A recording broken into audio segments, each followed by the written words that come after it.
1.5 billion. Think about that for a second. That staggering number represents roughly a fifth of the entire planet's population. And for these 1.5 billion people, Islam isn't just a religion. It literally defines their daily life, their worldview, and their culture. Yet despite being one of the absolute most powerful ideological and political forces on Earth, a lot of us know surprisingly little about the founder of this faith. So, welcome to this explainer. Our goal today is actually really straightforward. We are going to take a completely impartial historical look at the life of Muhammad and the foundations of Islam, specifically tracing how this story unfolds according to Islamic tradition itself. Look, we're not here to convert anyone, we're not going to shy away from the controversial bits, and we certainly don't have a hidden agenda. We're simply here to understand the deeply fascinating story behind a faith that shapes our globe.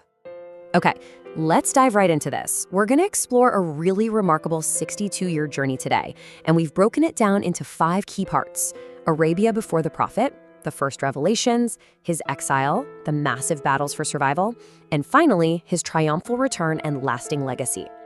Starting off with part 1, Arabia before the Prophet, a deeply tribal world. I want you to picture the arid, frankly unforgiving, volcanic Arabian Peninsula back in the 6th century. This was a place where your survival depended entirely, and I mean entirely, on your alliances. It was a fiercely tribal world. Now, while the massive Byzantine and Sassanid empires surrounding Arabia at the time were strictly monotheistic, the peninsula itself was deeply polytheistic. People worshipped dozens of gods and goddesses as local protectors of individual tribes, and they'd often associate spirits with sacred trees or stones or springs. Your identity simply wasn't a nationality. Your tribe was your entire world. And it's into this exact world that Muhammad is born, right around the year 570 CE, in the city of Mecca. His early life? Well, it was heavily marked by tragedy. His father actually died before he was even born, and by the time he was just 6 years old, his mother passed away too. That left him an orphan in a culture where minor family members had virtually zero protections. But, he persevered. By age 20, he had built this stellar reputation as a highly honest merchant. That reputation eventually caught the eye of Khadija. She was a very successful 40-year-old widowed merchant who actually ended up proposing to him when he was 25. His reputation for fairness is probably best captured by a famous event known as the Black Stone Dispute. So Mecca's central shrine, the Kaaba, was damaged by a flood, and local clan leaders literally almost went to war over who would get the honor of placing the sacred black stone back into the wall. They asked Muhammad to arbitrate, and his solution was pretty brilliant. He just placed the stone on a cloak and had all the leaders grab an edge and lift the cloth together. It was an absolute masterclass in neutral arbitration. Moving on to part 2, the first revelations, the call at Mount Hira. So as Muhammad enters his 40s, his life as a successful merchant just isn't fulfilling him anymore. He goes through this profound personal crisis, which leads him to start taking spiritual retreats to a cave up on Mount Hira. According to Islamic tradition, it was during one of these quiet retreats that he woke up in sheer terror. A voice suddenly commanded him to read. Now, Muhammad was illiterate, so he said he couldn't, but the voice kept pressing him, eventually revealing itself as the Archangel Gabriel. Utterly terrified, Muhammad runs all the way home to his wife, Khadija, and she was the one who consoled him. She reassured him he absolutely wasn't losing his mind, and she's the one who convinced him that he had, in fact, been chosen as a prophet by the Abrahamic God. Now, these revelations didn't just stop there. They continued for years, and they eventually became the Quran. The absolutely crucial thing to understand here is how Muslims actually view this text. They do not look at Muhammad as the author of the Quran, not at all. They see God as the sole author, and Muhammad is basically the publisher. He's seen as the first human to receive and accurately document the literal, uncorrupted word of God. So to practicing Muslims, Islam isn't some brand new religion. It's considered the final, corrected piece of the original Jewish and Christian messages. Now, what's really interesting about this timeline is an event called the Night Journey in 620 CE. It actually explains a core practice of Islam today. Tradition says Gabriel brought Muhammad a winged steed, flew him to Jerusalem, and then took him all the way up through the 7 heavens to meet God.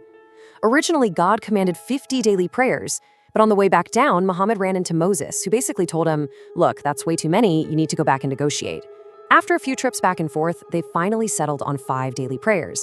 And that story is precisely why Muslims pray 5 times a day, even to this very moment. Which brings us to part 3, exile and the Medina alliance, the forging of a new clan. So, back in Mecca, things are getting incredibly tense. Muhammad's open preaching against the local idols was directly threatening the city's very lucrative pilgrimage economy. Facing intense persecution, torture of his followers, and even a direct assassination attempt, he fled to the nearby city of Medina. And honestly, they desperately needed his legendary arbitration skills over there. Medina was literally tearing itself apart in endless violent blood feuds. So Muhammad steps in and drafts the Constitution of Medina. This was a groundbreaking agreement that united 12 feuding local tribes, along with his own Meccan refugees, into one single cohesive community with clearly defined rights and duties. It was a massive success, and frankly, a huge PR boost that drew in a lot of new converts. While he was establishing this new community in Medina, a really important shift happened. Have you ever wondered why Muslims always face Mecca when they pray? Well, the answer lies in a specific revelation received in 624 CE. God instructed Muhammad to change the entire direction of prayer away from Jerusalem and toward Mecca. And from the Muslim worldview, this wasn't a difficult request to process at all. If the creator of the universe tells you to face a certain way, you just do it. Let's move to part 4, the battles for survival, Mecca versus Medina. Let's see how this builds, because things escalate quickly. Back in Mecca, the local leaders started seizing all the property left behind by the Muslims who had fled. In response, Muhammad authorized self-defense raids on Meccan trade caravans. Well, that rapidly spiraled into all-out war across 3 defining battles. At the Battle of Badr, a tiny Muslim force of just 300 men completely routed 1,000 Meccans, a victory they firmly believed was aided by thousands of angels descending from heaven. Mecca retaliated hard at Uhud with 3,000 men, dealing a defeat to the Muslims and even wounding Muhammad himself. But the absolute climax of this war came at the Battle of the Trench, where a massive coalition of 10,000 Meccan Confederates marched to wipe out the 3,000 Muslims in Medina once and for all. Facing completely overwhelming odds at the trench, Muhammad had to rely on sheer ingenuity to survive. First, he had his followers dig a massive defensive trench that totally neutralized the terrifying Meccan cavalry. Then, he used secret diplomacy behind the scenes to sow paranoia and deep distrust among the attacking Confederate tribes. And when a group of hardcore Meccan veterans finally did manage to jump the trench, there was this terrifying one-on-one duel that was ultimately won by the Muslim champion Ali.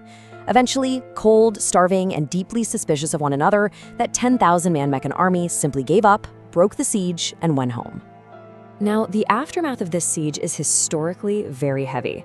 During the battle, a neutral Jewish tribe living in Medina, the Banu Qurayza, had secretly agreed to betray the Muslims and fight alongside the Meccan attackers. Once the siege was lifted, Muhammad surrounded their neighborhood. When they finally surrendered, a designated arbitrator judged them according to the laws of the Torah regarding warfare. The ruling was severe. Every man was executed and the women and children were enslaved. While that outcome is undeniably brutal to our modern eyes, we also have to zoom out and look at the broader social changes Islam was introducing to 7th century Arabia. Islam actually significantly improved the lives of slaves at the time by formally granting them humanity and basic legal rights. It strictly banned the horrific but common practice of female infanticide. It granted women unprecedented rights to inheritance and divorce, and it legally capped the number of wives a man could have at 3. Now, as an aside, it is worth noting that Muhammad himself had over a dozen wives later in life. These were mostly taken for political alliances or to protect war widows. This did include his highly controversial marriage to Aisha. Traditional sources state she was married to him at 6 and the marriage was consummated at 9. While that wasn't an uncommon practice in that specific era, it's a point of intense discussion and controversy today, and even generated debate back then. And finally, Part 5, Triumphal Return and Legacy, a Unified Arabia. At this point, the survival of Islam was totally secured. Just a few short years after that siege, Muhammad gathered an army of 10,000 men and marched directly on Mecca. Astonishingly, the city surrendered without a drop of blood being spilled. After going into the Kaaba and physically smashing all the polytheistic idols, Muhammad proved to be a profoundly brilliant strategist. He preserved the Hajj. By officially decreeing that believers must make a pilgrimage to Mecca once in their lifetime, he secured the economic lifeline of the Meccan elite, and he forever cemented the city as the eternal, beating heart of the Islamic world. In 632 CE, knowing his life was drawing to a close, a 62-year-old Muhammad delivered what is now known as his farewell sermon. And this brilliantly illustrates the core egalitarian message he wanted to leave behind. He said, "No white should hold superiority over black, no black hold superiority over a white. except in piety and good action. Just a few months after delivering those words, he fell ill with a severe fever and passed away peacefully in his home in Medina. But his passing almost immediately sparks a massive crisis. Who exactly was supposed to succeed him? Well, the community fractured. One major faction supported Abu Bakr, who was Muhammad's incredibly trusted friend and longtime collaborator. Another faction fiercely supported Ali, his cousin and son-in-law. And it's this very dispute over succession that birthed the Sunni and Shia split, a division that still fundamentally defines the geopolitical and religious landscape of the Islamic world today. You know, a really fascinating question comes up quite a bit among historians. Did Muhammad actually exist? Historians are quick to point out that there are virtually no non-Islamic contemporary sources that explicitly mention him during his actual lifetime. However, the overwhelming historical consensus is that yes, absolutely, a man named Muhammad did exist in that region at that exact time. But honestly, from a broader perspective, demanding perfect archaeological certitude almost misses the point entirely. It's the story itself, the narrative of his life that fundamentally shaped and continues to shape the entire world. And that leaves us with a final, pretty powerful thought to ponder. We've just tracked the life of an orphaned boy who grew up to be an honest merchant, who then claimed to hear the very voice of an archangel, and ultimately unified a deeply fractured tribal peninsula. Whether you view this story through the lens of divine prophecy or just as an example of brilliant, unmatched socio-political leadership, ask yourself this: how does understanding the 62-year journey change the way you view the faith, the culture, and the daily lives of 1.5 billion people today? Keep that question with you. Thank you so much for joining me on this explainer, and keep learning.